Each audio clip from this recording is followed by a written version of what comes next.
एक बार की बात है कि रात के घने जंगलों से रमाकांत गुरुजी अपने घर जा रहे होते हैं। रात भी काफी हो चुकी थी। ओम नमः शिवाय मंत्र का जाप जपते हुए वह काफी तेजी से बढ़े चले जा रहे थे। चलते चलते अचानक उनको झाई के पास एक पूजा की टोकरी मिलती है जो मखमली चादर से ढका हुआ था। रमाकांत गुरुजी ने झाड़ी के पास पड़ी उस पूजा की टोकरी को देखा तो चौंक गए। रात का सन्नाटा था, हवा में एक अजीब सी ठंडक और सिहरन थी। थोड़ा संकोच हुआ लेकिन फिर हिम्मत जुटाकर वे धीरे धीरे उस टोकरी के पास पहुंचे।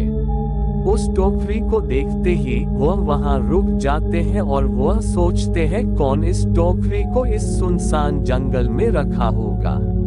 तभी उस टोकरी में से रोने की आवाज आई। रोने की आवाज सुनकर उन्होंने सोचा कि यह तो किसी बच्चे की आवाज है। जैसे ही चादर हटाई उनकी आंखें फटी की फटी रह गईं। एक नवजात शिशु कन्या पड़ी हुई थी।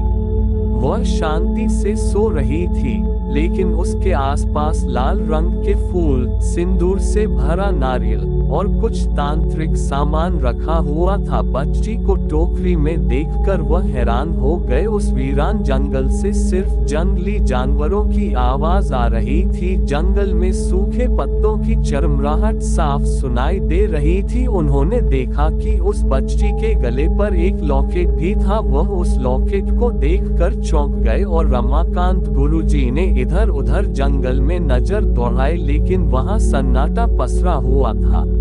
सिर्फ सूखी पत्तियों की सरसराहट और दूर कहीं उल्लू की आवाज आ रही थी। कोई नहीं है, पर ये बच्ची यहाँ कैसे? गुरुजी के मन में दया उमड़ आई।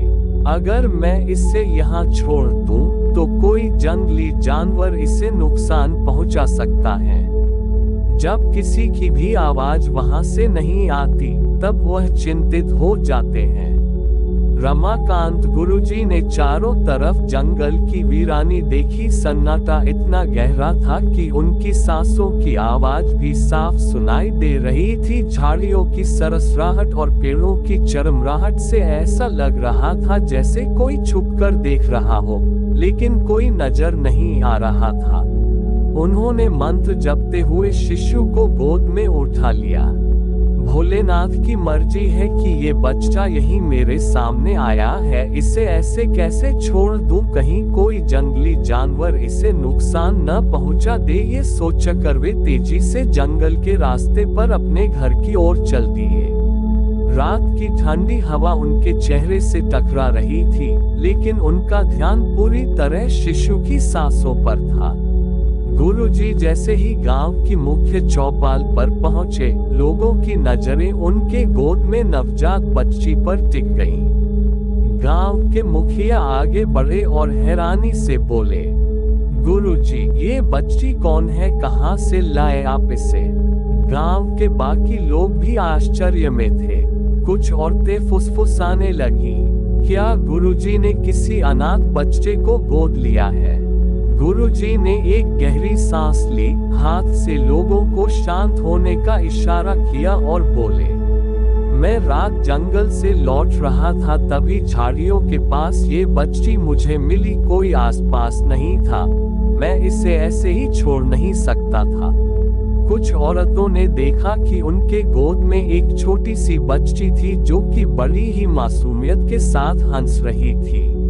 वह कहने लगे, इसके माता पिता उस जगह नहीं थे। जब बहुत देर तक खोजने पर भी इस बच्ची के माता पिता नहीं मिले, तो मैंने सोचा कि क्यों न इसे लेकर घर आ जाओ। एक व्यक्ति ने कहा, बहुत ही अच्छा किया गुरुजी। कुछ बोल तक गुरुजी उससे बच्ची को निहारत रहे। चलो अच्छा ही है, इस बच्ची के गुम होने की रिपोर्ट लिखवा लीजिएगा। पुलिस स्टेशन में मुखिया जी ने गुरुजी से कहा। गुरुजी वहां से अपने घर चले गए। घर जाने के बाद गुरुजी की आंखों में एक अद्भुत स्नेह था।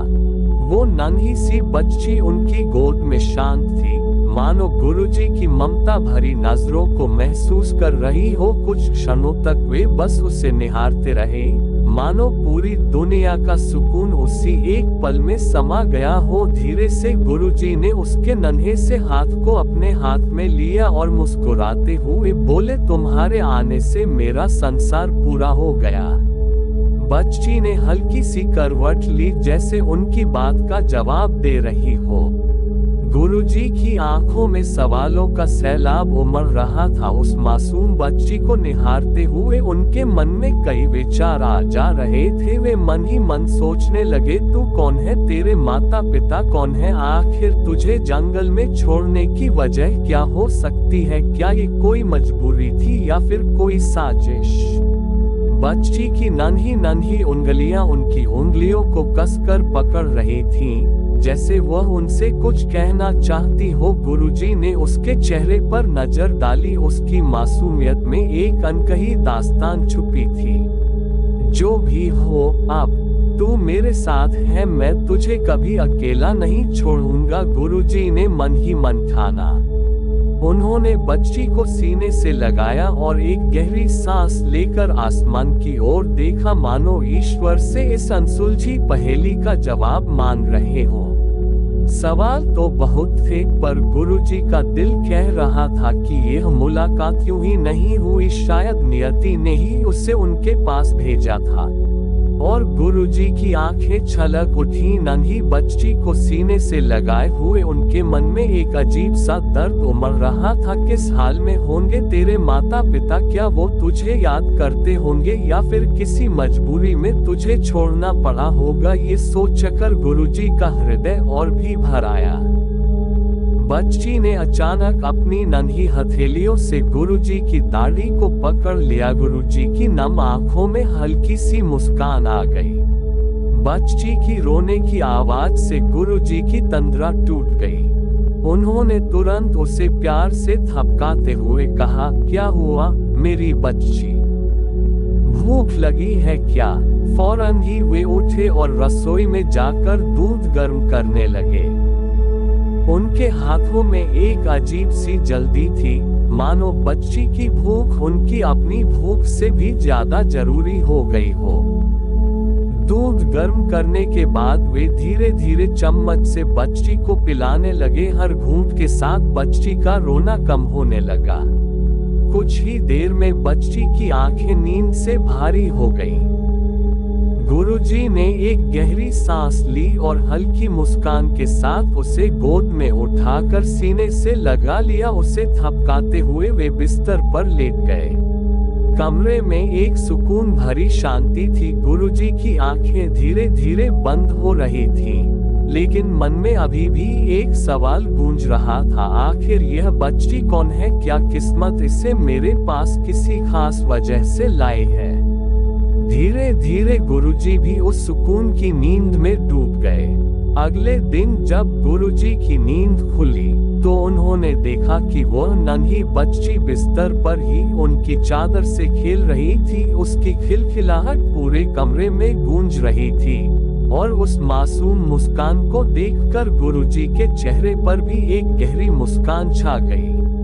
अरे मेरी छोटी सी गुड़िया इतनी सुबह उठ गई, कहते हुए उन्होंने उसे गोद में उठा लिया। बच्ची ने नन्हे हाथों से गुरुजी की दाढ़ी पकड़ने की कोशिश की और गुरुजी हंस पड़े।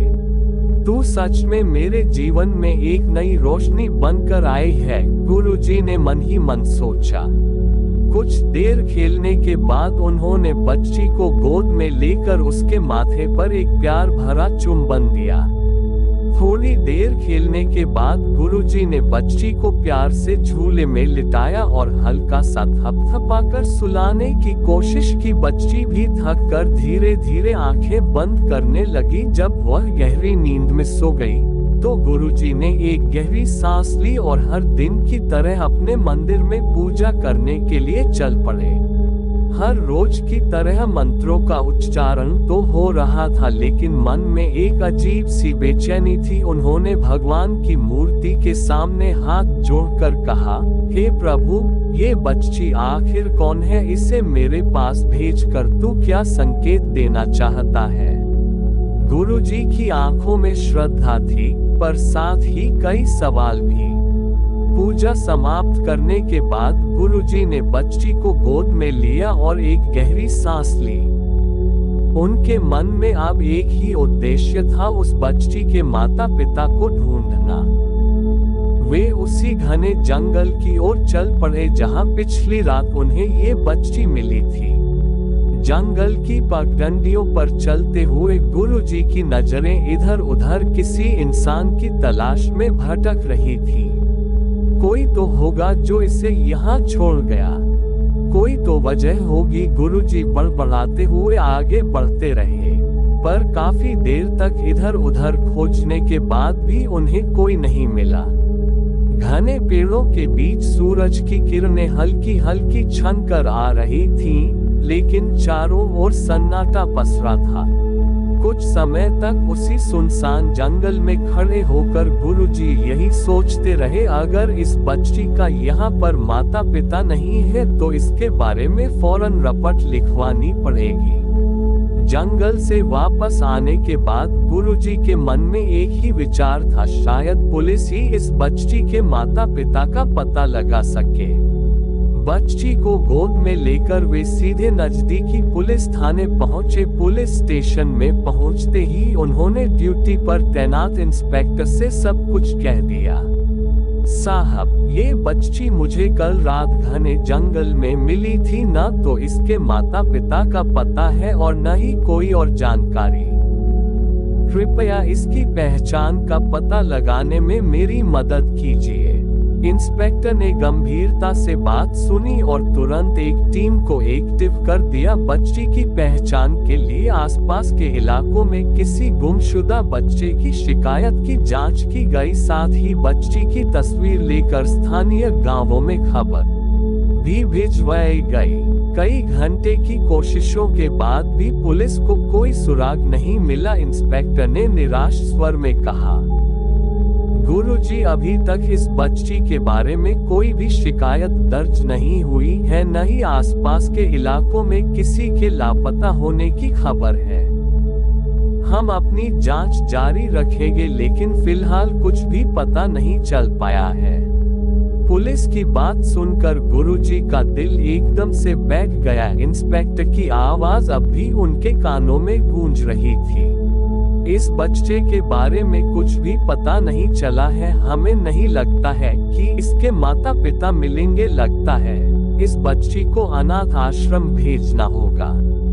गुरुजी की आंखें नम हो गईं। गुरुजी ने इंस्पेक्टर की ओर देखा और गंभीर स्वर में बोले, नहीं साहब, इस बच्ची को मैं कहीं नहीं जाने दूंगा जब तक इसके माता पिता नहीं मिलते। यह मेरे साथ ही रहेगी और अगर कभी इसके माता पिता नहीं मिले तो मैं ही इसका पिता बनूंगा।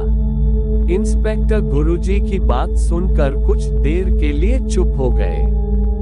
उन्होंने गुरुजी की आंखों में एक गहरी ममता और सच्चा प्रेम देखा।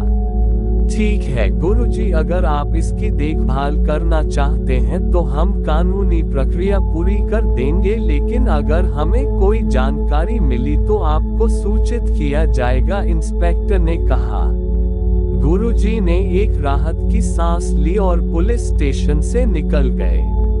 पुलिस स्टेशन से बाहर निकलते हुए गुरुजी के कदम तो आगे बढ़ रहे थे, लेकिन उनका मन पूरी तरह से विचारों में डूबा हुआ था। बच्ची उनकी गोद में मासूमियत से खेल रही थी। उसकी नन्ही उंगलियां बार बार उनकी दाढ़ी को पकड़ने की कोशिश कर रही थी। गुरुजी ने एक गहरी सांस ली और मन ही मन सोचने लगे, क्यों ना मैं इसे गोद ले लूं। भगवान ने ही तो इसे मेरे पास भेजा है, शायद मेरे जीवन में इसकी कोई खास वजह है। उस पल में गुरुजी ने तय कर लिया था कि वे कानूनी प्रक्रिया पूरी कर इस बच्ची को हमेशा के लिए अपनी जिंदगी का हिस्सा बनाएंगे। उसके बाद गुरुजी उसे पालने लग जाते हैं और उस बच्ची का नाम नैना रख देते हैं। उसके बाद गुरुजी ने नैना को पूरे दिल से पालना शुरू किया। उनकी दिनचर्या अब पूरी तरह से बदल गई थी। सुबह मंदिर में पूजा करने से पहले वे नैना को प्यार से उठाते, उसे खाना खिलाते और फिर उसके साथ खेलते। नैना की किलकारियां अब गुरुजी के घर को एक नया जीवन देने लगी थी। गुरुजी शिव मंदिर के पुजारी थे, जो हमेशा वहां पूजा किया करते थे। शिव मंदिर में पूजा करना गुरुजी का नित्य कर्म था। गुरुजी हर महीने दूर शहरों, गांवों और बस्तियों में जाकर नैना के माता पिता को ढूंढा करते थे। वे हर दरवाजा खटखटाते, हर भीड़ में नजर दौड़ाते, लेकिन हर बार उन्हें निराशा ही हाथ लगती और निराश होकर अपने आप से कहते, मिलते भी कैसे, सिर्फ एक लॉकेट ही तो था उस बच्ची के गले में। वह छोटा सा लॉकेट जो नैना के गले में लटका था उनकी एकमात्र उम्मीद थी। जब गांव वालों को ये पता चला कि गुरुजी ने उस नन्ही बच्ची को गोद ले लिया है, तो वे हैरान भी हुए और खुश भी। गुरुजी की ममता और उनका बड़ा दिल देखकर लोग उनकी खूब सराहना करने लगे। दिन बीतते गए और गुरुजी का नैना से लगाव इतना गहरा हो चुका था कि अब वह सिर्फ उनकी जिम्मेदारी नहीं बल्कि उनके जीवन का एक अनमोल हिस्सा बन गई थी। हर दिन वे उससे नई नई चीजें सिखाते, अक्षरों से लेकर कहानियां तक। नैना भी बड़ी उत्सुकता से सब कुछ सीखती थी। सालों का सफर कैसे बीत गया, गुरुजी को पता ही नहीं चला। नैना अब बड़ी हो चुकी थी और गुरुजी के हर काम में उनका साथ देने लगी थी। मंदिर की सफाई से लेकर पूजा की तैयारी तक उसकी समझदारी और विनम्र स्वभाव देखकर गांव वाले उसकी तारीफ करते नहीं थकते थे। नैना भी गुरुजी का बहुत ख्याल रखती थी। गुरुजी जब भी नैना को काम करते या लोगों से प्रेम से बात करते देखते, उनकी आंखों में गर्व की चमक आ जाती। वे अक्सर मन ही मन सोचते, जरूर इसका मुझे पिछले जन्म का कोई नाता होगा। एक दिन नैना अपने दोस्तों के साथ जंगल में खेलने गई थी। चारों तरफ हंसी ठिठोली का माहौल था। बच्चे पेड़ों के पीछे छिपकर खेल रहे थे। पत्तों की सरसराहट के बीच उनकी किलकारियां गूंज रही थी। लेकिन अचानक नैना के चेहरे पर खुशी की जगह दर्द के भाव आ गए। उसका शरीर जलने लगा, मानो किसी ने आग की लपटें उस पर छोड़ दी हो। वह जोर जोर से चिल्लाने लगी, आह, मेरा शरीर जल रहा है, मदद करो। नैना ने घबराते हुए कहा। पास खड़े बच्चे ये देखकर हैरान रह गए। वे दौड़कर नैना के पास आए और घबरा कर बोले, क्या हुआ नैना, तू चिल्ला क्यों रही है, तुझे क्या हो रहा है? लेकिन नैना खुद समझ नहीं पा रही थी कि यह क्या हो रहा है। नैना बच्चों से अपने हाथों से तरफ देखते हुए कहने लगी, मुझे अचानक हाथों में जलन होने लगी है, मैं गुरुजी के पास जा रही हूँ। नैना दर्द से तड़पती हुई भागते भागते गुरुजी के पास पहुंची। उस वक्त गुरुजी अपने आंगन में टहल रहे थे, शाम की ठंडी हवा में खोए हुए थे। अचानक नैना की चीखती हुई आवाज ने उनकी तंद्रा तोड़ दी। नैना बोलने लगी, मुझे बहुत गर्मी लग रही है, अचानक से मेरा सारा शरीर जल रहा है। गुरुजी नैना को अपने सीने से लगाए हुए थे, लेकिन उनके मन में अजीब सी घबराहट हो रही थी। उस वक्त सर्दियों का मौसम था, ठंडी हवा चारों ओर बह रही थी, लेकिन नैना का बदन तप रहा था, जैसे कोई अंगारे पर रखा हो। ये कैसे हो सकता है, गुरुजी ने हैरानी से मन ही मन सोचा। गुरुजी ने उस नैना के हाथों को छूते हुए उससे बोलने लगे, तुम्हें तो बुखार नहीं है, तो तुम्हें जलन क्यों हो रही है? गुरुजी मुझे बचा लीजिए, ये जलन बंद नहीं हो रही। नैना की आवाज में दर्द इतना था कि गुरुजी का दिल दहल उठा। नैना को भी कुछ समझ नहीं आ रहा था कि आखिर उसके साथ क्या हो रहा है। उसका शरीर अंदर से जल रहा था, लेकिन बाहर कोई निशान नहीं था। दर्द इतना असहनीय था कि वह बार बार तड़प रही थी। गुरुजी की चिंता बढ़ती जा रही थी।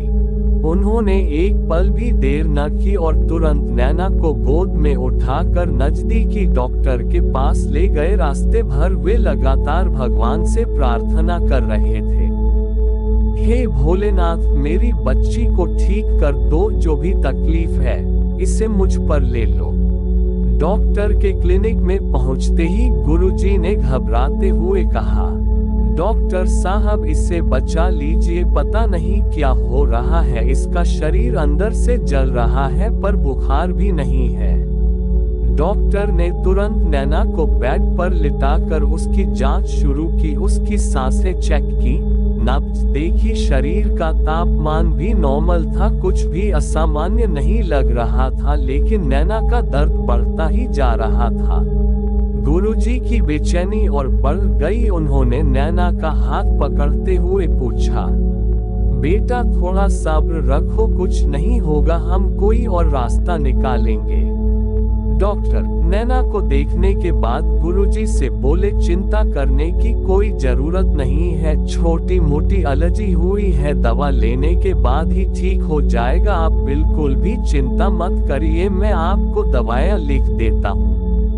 डॉक्टर ने कुछ दवाइयाँ लिखकर गुरुजी को थमाते हुए कहा, गुरुजी दवाई समय पर देना, उम्मीद है कि नैना को आराम मिलेगा, अगर हालात नहीं सुधरते तो हम आगे कुछ और टेस्ट करेंगे। गुरुजी ने हाथ जोड़कर डॉक्टर को नमस्ते किया और नैना को गोद में लेकर घर की ओर चल पड़े। रास्ते भर गुरुजी की नजरें नैना के मासूम चेहरे पर टिकी रही, वह अब कुछ शांत थी, लेकिन उसकी आंखों में अभी भी हल्का सा दर्द साफ झलक रहा था। गुरुजी ने मंदिर में जाकर भगवान शिव के सामने हाथ जोड़कर प्रार्थना की, हे भोलेनाथ, मेरी बच्ची को इस तकलीफ से बाहर निकालो, जो भी समस्या है मुझे समझने का रास्ता दिखाओ।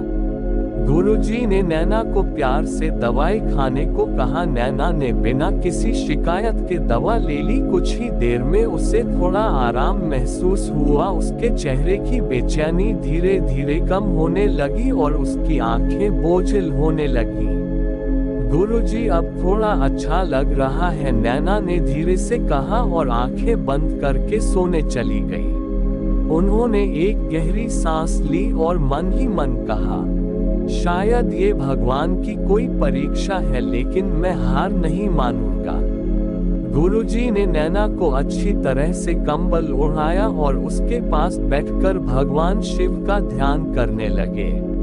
नैना के सो जाने के बाद गुरुजी ने एक गहरी सांस ली और मंदिर की ओर चल पड़े। उस दिन पूर्णिमा थी, एक पवित्र और खास दिन। चांद की रोशनी पूरे गांव पर अपनी चादर बिछा रही थी। गुरुजी ने मंदिर में घुसते ही घंटी बजाई और दीपक जलाया। उनका मन भले ही नैना की चिंता में डूबा था, लेकिन उनकी आस्था अडिग थी। शिवलिंग के सामने हाथ जोड़कर वे भक्ति में लीन हो गए। हे भोलेनाथ, जो भी हो मेरी नैना को सुरक्षित रखना। उन्होंने शिव मंत्रों का जाप करना शुरू किया, पर कुछ तो था जो इस उजाले में छिपा था, कोई रहस्य, कोई संकेत जो धीरे धीरे सामने आने वाला था। शाम हो ही रहा था कि अचानक नैना का शरीर फिर से जलने लगा। वह चिल्लाने लगी, आह मेरा शरीर। पूजा खत्म करते ही गुरुजी के मन में एक अजीब सी बेचैनी होने लगी। जैसे ही उन्होंने कमरे में कदम रखा, उनका दिल दहल गया। नैना बिस्तर पर तड़प रही थी और जोर जोर से चिल्ला रही थी, गुरुजी बचाए, मेरा शरीर जल रहा है, बहुत दर्द हो रहा है। लेकिन इस बार कुछ अलग था। गुरुजी की नजर उसके शरीर पर गई तो वे दंग रह गए। नैना की त्वचा का रंग धीरे धीरे बदल रहा था, कभी गहरे नीले रंग में तो कभी हल्के सुनहरे में। ऐसा लग रहा था जैसे उसकी त्वचा पर कोई चमकदार आभा फैल रही हो। वह मन ही मन सोचने लगे, ये क्या हो रहा है। फिर जो उन्होंने देखा वो दंग ही रह गए। गुरुजी की आंखें हैरानी से फैल गईं। उनके सामने जो नजारा था वह उनकी कल्पना से परे था। नैना अब एक सामान्य लड़की नहीं रह गई थी, उसका पूरा शरीर एक नागिन के रूप में बदल चुका था। हे भोलेनाथ, यह क्या हो रहा है, मेरी नैना एक नागिन है, उन्होंने मन ही मन कहा। उन्हें अब याद आने लगा कि कैसे नैना का शरीर बार बार तप रहा था, कैसे उसका रंग अचानक बदलने लगा था। वे समझ गए थे कि नैना कोई आम लड़की नहीं है, वो एक रहस्यमयी नागिन है। जैसे ही पूर्णिमा की रात खत्म हुई, धीरे धीरे चांद की चमक फीकी पड़ने लगी। गुरुजी ने देखा कि नैना का नागिन रूप धीरे धीरे गायब हो रहा था। उसकी चमकदार त्वचा फिर से सामान्य हो रही थी और कुछ ही देर में वो वापस अपने इंसानी रूप में आ चुकी थी। लेकिन अब वह बेहोश पड़ी थी और थोड़े देर के बाद जब उसे होश आया तो वह कहने लगी, क्या हुआ गुरुजी, आप मुझे ऐसे क्यों देख रहे हैं? गुरुजी गहरी सांस लेते हुए नैना के पास बैठे रहे। अब उन्हें पूरा यकीन हो चुका था, नैना एक सामान्य लड़की नहीं बल्कि एक नागिन थी। यह पहली बार था जब उसने अपना नागिन रूप धारण किया था। लेकिन एक बात और साफ थी, नैना को इस बारे में कुछ भी याद नहीं था। गुरुजी हैरान होकर नैना से पूछने लगे, तो क्या तुम्हें नहीं पता? नैना ने गुरुजी से कहा, मुझे क्या हुआ है? मेरा शरीर अचानक जलने लगा, उसके बाद में बेहोश हो गई, पर अब मेरा शरीर बिल्कुल भी नहीं चल रहा है। गुरुजी नैना की बातें ध्यान से सुन रहे थे। गुरुजी ने एक गहरी सांस ली और मन ही मन सोचा, शायद समय आने पर ही उसे पता चलेगा कि वह कौन है। अभी उसके दिल में कोई डर या उलझन नहीं डालनी चाहिए। वे नैना के सिर पर हाथ फेरते हुए बोले, बेटा तुम अभी कमजोर हो, आराम करो, सब ठीक हो जाएगा। नैना ने हल्के से सिर हिलाया और वापस लेट गई। गुरुजी ने मन ही मन फैसला कर लिया कि नैना को उसकी नागिन वाली सच्चाई अभी बताना ठीक नहीं होगा। वे समझ चुके थे कि शायद पूर्णिमा के दिन ही नैना को ये शक्ति मिलनी थी। यह कोई संयोग नहीं था बल्कि नियति थी। लेकिन वे नहीं चाहते थे कि नैना इस सच्चाई को जानकर डर जाए या उलझन में पड़ जाए। सुबह जब नैना नींद से जागी तो गुरुजी ने उसके माथे पर हाथ फेरते हुए प्यार से कहा, बेटा तुम ठीक हो, लेकिन एक बात का ध्यान रखना, जो भी तुम्हें महसूस हो रहा है या जो भी हो रहा है उसे किसी और से मत कहना। नैना हैरान होकर बोली, क्यों गुरुजी, क्या मुझे कोई गंभीर बीमारी है? गुरुजी हल्का सा मुस्कुराए और कहा, नहीं बेटा, ऐसा कुछ नहीं है, पर कुछ बातें ऐसी होती हैं जो सबको नहीं बतानी चाहिए। जब सही समय आएगा तो सब ठीक हो जाएगा। नैना ने गुरुजी की बात मान ली। उसे लगा कि शायद उसे कोई अजीब सी बीमारी है जो किसी को समझ नहीं आएगी, इसलिए वह ये बात अपने दोस्तों या गांव के लोगों से नहीं बताती। अब गुरुजी के मन में सिर्फ एक सवाल था, आखिर नैना की इस शक्ति का उद्देश्य क्या है? गुरुजी हर पूर्णिमा के दिन सतर्क हो जाते। करीबन 6-7 महीनों तक वे चुपचाप नैना को उसके रूप बदलते हुए देखते रहे। जैसे ही पूर्णिमा की रात करीब आती, वे उससे प्यार से समझाते, बेटा आज की रात तुम बस पूजा में लीन रहना, भगवान शिव की आराधना करो, इससे तुम्हें शक्ति मिलेगी। लेकिन याद रखना, किसी को कुछ भी नहीं बताना, लोग समझ नहीं पाएंगे और कुछ भी हो सकता है। नैना को लगता कि यह सब उसकी बीमारी का ही एक हिस्सा है। गुरुजी की बात मानकर वह हर पूर्णिमा की रात शिवलिंग के सामने दीप जलाती, मंत्रों का जाप करती और पूजा में लीन हो जाती। उधर गुरुजी ये सुनिश्चित करते कि कोई भी उस दौरान नैना के पास न आए। वे हर बार उसे घर में ही छुपा कर रखते ताकि उसके नागिन रूप को कोई न देख सके। पूर्णिमा की हर रात नैना का शरीर उसी तरह बदलता, चमकदार त्वचा, नागिन जैसी आंखें और एक अजीब सी ऊर्जा जो पूरे माहौल को रहस्यमय बना देती। लेकिन जैसे ही रात खत्म होती, वह फिर से एक सामान्य लड़की बन जाती और उसे कुछ भी याद नहीं रहता था। कभी कभार नैना मंदिर में जाकर अपने गुरुजी के कुछ किताबें पढ़ा करती थी। नैना को किताबों में एक अलग ही दुनिया मिलती थी। जब भी गुरुजी मंदिर में पूजा करने जाते या किसी काम में व्यस्त होते, वह चुपके से मंदिर की अलमारी में रखी उनकी पुरानी किताबें निकालकर पढ़ने लगती।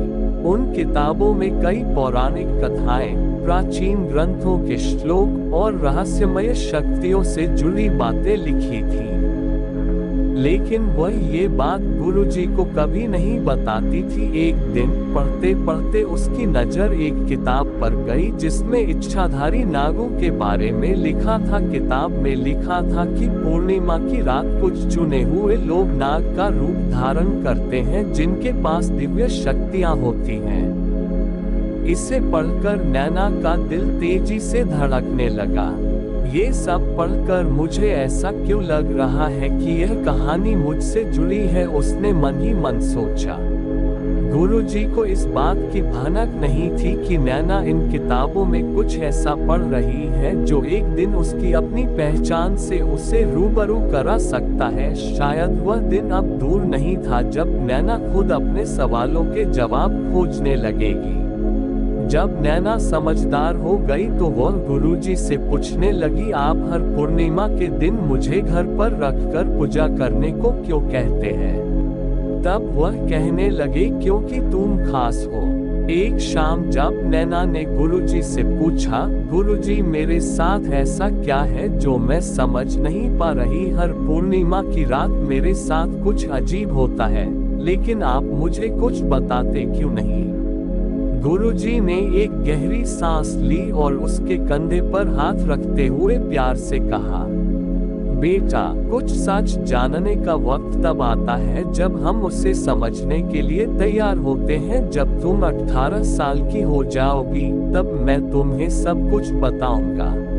नैना ने गुरुजी की आंखों में झलकती गंभीरता को महसूस किया। वह जानती थी कि कुछ तो ऐसा था जो गुरुजी उससे छुपा रहे थे, क्योंकि वह छुप छुप कर उनकी किताबें पढ़ा करती थी। उसे अंदाजा हो चुका था कि यह कोई साधारण बात नहीं थी। किताबों में उसने इच्छाधारी नागों और रहस्यमय शक्तियों के बारे में जो कुछ पढ़ा था, उससे उसे यकीन हो गया था कि उसके साथ भी कुछ ऐसा ही हो रहा है। नैना अक्सर गुरुजी से बड़ी मासूमियत से पूछती, मेरी माँ और पिताजी कहाँ हैं? तो गुरुजी उसकी आंखों में देखकर हल्की मुस्कान के साथ कहते, ये तो मुझे नहीं पता, काश मैं जान पाता। उनकी आवाज में एक गहरा दर्द होता जो नैना महसूस कर सकती थी। गुरुजी ने गहरी सांस लेते हुए पूछा, तो क्या तुम मुझे अपना पिता नहीं मानती? ये सुनते ही नैना की आंखें भर आई। वो एक पल के लिए चुप रही, फिर फूट फूट कर रोने लगी। साल दर साल बीतते गए और छोटी सी नैना अब 18 साल की हो चली थी। उसकी आंखों में सपने थे और दिल में कुछ कर दिखाने का जज्बा। वह जे.एन. कॉलेज में पढ़ती थी, जहां उसकी मेहनत और लगन ने सबका दिल जीत लिया था। क्लास में उसका हुनर ऐसा था कि हर कोई उसकी तारीफ करता। न केवल पढ़ाई में बल्कि हर प्रतियोगिता में वह सबसे आगे रहती थी। धीरे धीरे वह कॉलेज की टॉपर बन गई और उसके कई दोस्त और सहेलियां भी बन गए जो उसकी काबिलियत की मिसाल देते नहीं थकते थे। लेकिन एक बात थी जो सबको हैरान करती थी, पूर्णिमा का दिन। हर महीने जब भी पूर्णिमा आती, नैना कॉलेज नहीं जाती। वह बिना कोई कारण बताए गायब हो जाती। उसके दोस्त पूछते, लेकिन वह सिर्फ मुस्कुराकर बात टाल देती। उसी जे.एन.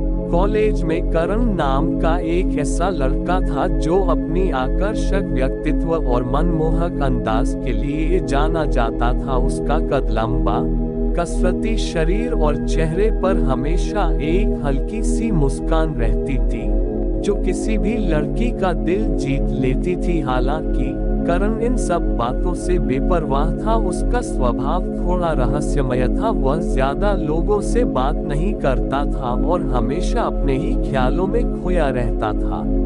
कॉलेज में एक बार जब करण की नजर पहली बार नैना पर पड़ी तो कुछ पल के लिए वो उसे बस देखता ही रह गया। नैना की सादगी में एक अलग ही खूबसूरती थी जो बाकी सबसे अलग थी। उस दिन क्लास में माहौल कुछ अलग ही था। करण अपनी सीट पर बैठा हुआ था, लेकिन उसका ध्यान किताबों में कम और इधर उधर ज्यादा था। तभी संयोगवश उसके पास वाली सीट खाली थी जहां नैना आकर बैठ गई। करण एक पल के लिए चौंक गया। दिल की धड़कनें अचानक तेज हो गईं, जैसे किसी ने उसके अंदर एक तूफान सा जगा दिया हो। नैना थी ही इतनी खूबसूरत कि किसी का भी दिल उस पर आ जाए। करण के मन में नैना को लेकर एक अजीब सी उत्सुकता पैदा हो चुकी थी। क्लास खत्म होने के बाद भी उसका ध्यान बार बार नैना की तरफ ही जा रहा था। वह खुद को रोक नहीं पाया और अपने दोस्त रवि से पूछने लगा, ये कौन है? पहले तो कभी नहीं देखा इसे। रवि ने मुस्कुराते हुए कहा, अरे तुझे नहीं पता, ये नैना है, कॉलेज में नई आई है, पढ़ाई में काफी तेज है, सुना है टॉपर है अपनी क्लास की। रवि ने मजाक में कहा, क्यों भाई, तुझे पहली नजर में ही दिल तो नहीं दे बैठा? करण ने मुस्कुराकर बात टाल दी, लेकिन उसके मन में नैना को लेकर जिज्ञासा और बढ़ गई थी। क्लास खत्म होते ही करण का कदम अपने आप लाइब्रेरी की तरफ बढ़ जाता था। जहां भी नैना बैठती, करण संयोग से वहीं अपनी जगह बना लेता। सामने अखबार और किताबें फैलाकर वह पढ़ने का नाटक करता, लेकिन उसकी नजरें अक्सर नैना पर ही टिकी रहती। नैना अपने नोट्स में इतनी डूबी रहती कि उसे कभी पता ही नहीं चलता कि कोई उससे यूं चुपचाप निहारा करता है। दिन ब दिन करण की यह आदत बढ़ने लगी। वह मन ही मन नैना को चाहने लगा था। उसकी सादगी और गंभीरता में कुछ ऐसा था जिसने करण को पूरी तरह मोहित कर लिया था। अब वह सिर्फ उसे देखता नहीं था, बल्कि उसे समझने की कोशिश करता था। उसकी आदतें, उसकी पसंद नापसंद। ये बदलाव उसके दोस्तों की नजरों से भी छिपा नहीं रह पाया। रवि और बाकी दोस्त अक्सर उसे छेड़ते हुए कहते, करण भाई, मामला तो सीरियस लग रहा है, इतना शांत और सीधा तो तुझे कभी नहीं देखा। करण बस मुस्कुराकर ही रह जाता। एक दिन करण के दोस्तों ने शरारत में नैना को रोककर कहा, तुम्हें पता है करण तुम्हें चाहने लगा है, वो हर दिन लाइब्रेरी में सिर्फ तुम्हारे लिए आता है, कल वो तुम्हारा वहीं इंतजार करेगा। नैना ये सुनकर हैरान रह गई। उसकी आंखों में एक पल के लिए आश्चर्य झलक उठा, लेकिन उसने कुछ कहा नहीं, बस हल्की मुस्कान के साथ वापस चल दी। उधर करण को जब ये बात पता चली कि उसके दोस्तों ने नैना को सब कुछ बता दिया है, तो उसके दिल में घबराहट छा गई। उस दिन लाइब्रेरी में माहौल हमेशा की तरह शांत था, लेकिन करण के दिल में तूफान मचा हुआ था। वह अपनी किताब के पन्ने पलटने की कोशिश कर रहा था, लेकिन मन कहीं और ही था। हर कदम की आहट पर उसकी नजरें दरवाजे की तरफ उठ जाती। तभी सीढ़ियों से नीचे उतरते हुए किसी के आने की आहट हुई। करण का दिल तेजी से धड़कने लगा। उसने सिर उठाकर देखा, हाँ, वही थी नैना। उसकी उम्मीद सच हो रही थी। हर कदम के साथ करण की बेचैनी बढ़ती जा रही थी। वह चौकन्ना होकर बस नैना को देखता रहा, ये सोचते हुए कि अब क्या होगा। क्या वह कुछ कहेगी या बस यूं ही बिना कुछ बोले चली जाएगी। आखिरकार नैना उसकी टेबल के सामने आकर रुक गई। करण की नजरें उसकी आंखों से टकराईं। दरअसल वह खुद ही वक्त से 15-20 मिनट पहले सिर्फ उसके लिए आ गया था। नैना लाइब्रेरी के पास खड़ी थी जब करण अचानक उसके सामने आकर रुक गया। उसके हाथ में एक लाल गुलाब था और चेहरा थोड़ा संकोची लेकिन उत्साहित लग रहा था। नैना ने उसे हैरानी से देखा। करण ने गहरी सांस लेते हुए कहा, नैना, मैं बहुत दिनों से तुम्हें कुछ कहना चाहता था पर हिम्मत नहीं जुटा पाया, लेकिन अब और नहीं, क्या तुम मुझसे शादी करोगी? करण की उम्मीद भरी नजरें उसके चेहरे पर टिकी थी। करण की बात सुनते ही नैना की आंखें बड़ी हो गईं और वह मुस्कुराने लगी। करण थोड़ा घबरा गया। नैना के चेहरे पर हल्की सी मुस्कान उभर आई। नैना ने शरारत भरी नजरों से देखा और उसके हाथों से फूल लेते हुए बोली, मुझे अभी तुम्हारे साथ थोड़ा और वक्त बिताना है, शादी की बात तो बाद में करेंगे। करण ने चैन की सांस ली और दोनों मुस्कुराते हुए कैंटीन की तरफ चले गए। उसके बाद धीरे धीरे उनमें बातों का सिलसिला शुरू हो गया। 1 साल बीत चुका था। नैना और करण की जोड़ी अब पूरे कॉलेज की सबसे चर्चित लवबर्ड जोड़ी बन चुकी थी। क्लास खत्म होते ही दोनों अक्सर कॉलेज की लाइब्रेरी में साथ बैठते, पढ़ाई करते और बीच बीच में शरारत भरी बातें करते। इन दोनों की खासियत थी कि वे एक दूसरे के दिल को समझते थे। करण उच्च परिवार से था, वह नैना को दिल से चाहता था और उसकी परवरिश में गुरुजी का योगदान देखकर उसके मन में उनके लिए भी गहरा सम्मान था। पूर्णिमा का दिन था और हमेशा की तरह नैना उस दिन कॉलेज नहीं गई थी। वह मंदिर में गुरुजी के साथ पूजा में मदद कर रही थी। उधर करण कॉलेज में नैना को मिस कर रहा था और जब वह कॉलेज नहीं आई तो वह अपने घर लौट गया। पूर्णिमा वाले दिन अपने घर पर नैना सोचने लगी, आखिर पूर्णिमा वाले दिन ही मेरा शरीर क्यों जलता है, फिर थोड़े देर बाद मैं बेहोश क्यों हो जाती हूँ, ऐसा क्या बात है, वह खास क्यों है, मुझे क्या होता है, मैं कैसे पता करूँ है। वह हमेशा नदी के किनारे एक पेड़ के नीचे बैठकर यही सब सोचा करती। दिन बीतते गए और करण और नैना की मुलाकातें झील के पास तो कभी समुद्र किनारे अक्सर होने लगी थी। शाम के समय सूरज की लालिमा समुद्र और झील के पानी में उतरती तो वह रंग बिरंगा नजारा और भी खूबसूरत लगने लगता था। दोनों घंटों तक एक दूसरे से बातें किया करते, कभी अपने सपनों के बारे में, कभी अपने परिवार के बारे में, तो कभी उन पलों के बारे में जो उन्होंने साथ बिताए थे। ऐसा लगता था कि वक्त वहीं ठहर गया है। झील के पास एक बड़ा सा पेड़ था जिसमें उन दोनों ने अपना नाम लिख दिया था, प्यार की निशानी के रूप में। एक दिन झील के किनारे बैठकर करण ने उदास मन से कहा, अब तो कॉलेज भी बंद होने वाला है, जब कॉलेज ही नहीं रहेगा तो हम कैसे मिलेंगे नैना। नैना ने मुस्कुराते हुए कहा, हमारा रिश्ता सिर्फ कॉलेज तक तो नहीं था करण, हम जहां भी होंगे साथ रहेंगे। करण नैना की बातों से प्रेरित होकर मन ही मन एक फैसला कर चुका था।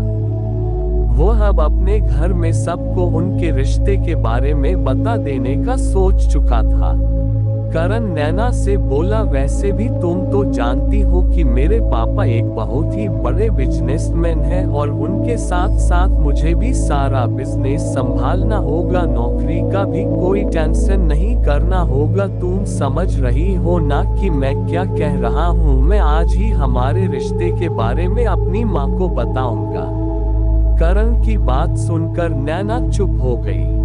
उसकी आंखें झील के पानी उसकी तरफ देख रही थी और वह कहीं दूर खो गई थी। करण ने जब उसे देखा तो पूछा, क्या हुआ नैना, तुम कुछ बोल क्यों नहीं रही? वह मन ही मन पूर्णिमा वाले दिन के बारे में सोच रही थी। वह रहस्यमय दिन जब वह कभी कॉलेज नहीं जाती थी। हर पूर्णिमा पर उसका घर से बाहर निकलना मना था और यह बात उसने कभी करण को नहीं बताई थी। मेरे पैर पर भरोसा तो करती हो ना, करण ने कहा। नैना करण की आंखों में देखी और मुस्कुराते हुए कहा, तुम पर भरोसा नहीं करूंगी तो किस पर करूंगी? करण ने गंभीर भाव में नैना से कहा, पर कुछ और भी है जो मुझे तुम्हें बताना है। नैना बोली, क्या बताना है? करण बोला, एक ऐसी बड़ी बात जिसे तुम जानने के बाद शायद मुझसे दूर हो जाऊंगी। करण की बात सुनकर नैना के चेहरे पर एक गहरी गंभीरता छा गई। उसने करण का हाथ पकड़ा और नैना कहने लगी, चलो मेरे साथ उस मंदिर में। झील से कुछ दूर नहीं एक शिव मंदिर मौजूद था, उसे तरफ नैना इशारा कर रही थी। उसे वक्त झील के पास नैना और करण के कॉलेज के दोस्त भी वहां पर मौजूद थे, क्योंकि वह लव सेंटर जो था। मंदिर की घंटियां धीमे धीमे बज रही थीं और चांद की हल्की रोशनी मंदिर को उजाला दे रही थी। दोनों शिवलिंग के पास हाथ जोड़कर खड़े थे। नैना ने करण का हाथ पकड़कर शिवलिंग के सामने आंखें बंद की और बोली, भगवान आज मैं आपके सामने ये वादा करती हूँ कि चाहे कुछ भी हो जाए, मैं करण का साथ कभी नहीं छोड़ूंगी। सुख में दुख में जीवन में या मौत में हर पल हम साथ रहेंगे, ये नैना का वादा है। करण की आंखों में नमी आ गई, उसकी आंखें आंसुओं से भर उठी। उसने नैना का दूसरा हाथ पकड़ते हुए कहा, और मैं वादा करता हूँ कि तुम्हारे हर दर्द को अपना समझूंगा, चाहे जो भी सच सामने आए, मैं हमेशा तुम्हारे साथ रहूंगा। वो पल मानो थम गया था। लेकिन मुझे तुम्हें एक राज और बताना है, नैना, करण ने गंभीर भाव में कहा। नैनो ने मुस्कुराते हुए कहा, बोलो क्या बात है। दोनों अभी एक दूसरे की आंखों में देख ही रहे थे कि तभी अचानक मंदिर के बाहर से दोस्तों की आवाजें आने लगी। ऋचा, किरण, बबलू और दीपक हंसते हुए अंदर आए और मजाक में बोले, अरे वाह, यहाँ तो मंदिर में ही रोमांस चल रहा है। किरण ने छेड़ते हुए कहा, करण भाई सच में बड़ा ही फिल्मी सीन लग रहा है, कहीं शादी की प्लानिंग तो नहीं चल रही है ना। करण ने गहरी सांस लेते हुए कहा, अरे यार तुम लोग यहाँ कैसे आ गए। ऋचा ने मजाक में कहा, क्यों, क्या मंदिर में आना सिर्फ तुम दोनों का हक है। दोस्तों की मस्ती के बीच करण कुछ भी नहीं कह पाया। नैना कहने लगी, बोलो करण क्या बात है। तब करण उससे बोला, नहीं, छोड़ो फिर कभी। नैना बोली, ठीक है, कल हम इसी मंदिर में मिलेंगे। थोड़ी देर बाद सभी लोग हंसी मजाक करते हुए मंदिर से बाहर निकलते हुए अपने घर को चले गए। अगले दिन नैना को पता चलता है कि आज तो पूर्णिमा है और गुरुजी ने कहा है कि घर से बाहर मत जाना, और अगर आज मैं करण से मिलने नहीं जाऊंगी तो ना जाने वह क्या सोचेगा। नैना अपने कमरे में बेचैनी से इधर उधर टहल रही थी। खिड़की से बाहर झांकते हुए वह सोच रही थी, अगर मैं आज करण से नहीं मिली तो वह क्या सोचेगा। शायद वह नाराज हो जाए या फिर परेशान हो। लेकिन पिताजी ने भी साफ कहा है कि आज पूर्णिमा है, मुझे घर से बाहर नहीं जाना चाहिए। उसी वक्त उसके कमरे के दरवाजे पर हल्की सी आहट हुई। उसने पलटकर देखा तो गुरुजी खड़े थे। वो कहने लगे, क्या हुआ बेटी। नैना उन्हें कुछ नहीं कह पाती है। गुरुजी ने कहा, मैं बाहर जा रहा हूँ, तुम घर पर ही रहना और समय होने पर पूजा कर लेना। इतना कहकर वह बाहर चले जाते हैं। उधर लव सेंटर के पास वाले झील के पास मंदिर के बाहर चांद की हल्की चांदनी फैली हुई थी। करण एक पुराने पत्थर की सीढ़ी पर बैठा हुआ था, बार बार अपनी बाएं हाथ की कलाई में बंधी हुई चौड़ी सी घड़ी देखता और मंदिर की ओर नजरें गड़ा देता। उसका मन बेचैन था। नेहा नैना के आने का इंतजार कर रहा था। करण ने गहरी सांस ली, नहीं, मुझे सच बताना होगा, वो मुझे समझेगी। उसने मंदिर में मेरे साथ जीने मरने का वादा किया है, लेकिन अगर वो सच में मुझसे दूर चली गई तो। उसके मन में डर और प्यार की जंग चल रही थी। तभी मंदिर की घंटियों की आवाज हवा में गूंजने लगी। नैना जब नहीं आ पाती है तो करण उदास हो जाता है। पूर्णिमा की रात थी। चांद अपनी पूरी चमक में आसमान पर खिल रहा था। नैना घर के मंदिर में बैठी थी, हाथ में जलता हुआ दीपक लिए हुए। उसकी आंखें बंद थी और होठों पर शिव का नाम था। मन में एक अजीब सी बेचैनी थी। हे भगवान, मैं क्या करूं? करण मेरा इंतजार कर रहा होगा, पर पिताजी ने साफ मना किया है कि आज के दिन बाहर मत जाना। आखिर ऐसा क्या है इस दिन में जो मुझे बाहर जाने से रोका जा रहा है? करण का दिल तेजी से धड़क रहा था। मंदिर में नैना का इंतजार करते करते आधी रात हो चुकी थी, लेकिन वह नहीं आई। चांद की रोशनी में मंदिर की घंटियां धीरे धीरे बज रही थीं और झील का पानी शांत था, मगर करण के मन में उथल पुथल मची हुई थी। नैना ने तो वादा किया था, फिर आज वह क्यों नहीं आई? कहीं रास्ते में कुछ गलत तो नहीं हो गया? ये ख्याल उसके दिमाग में आते ही वह घबरा गया। बिना एक पल भी सोचे वह अपनी बाइक उठाकर नैना के घर की ओर चल पड़ा। तेज रफ्तार में बाइक चलाते हुए उसकी आंखों में चिंता साफ झलक रही थी।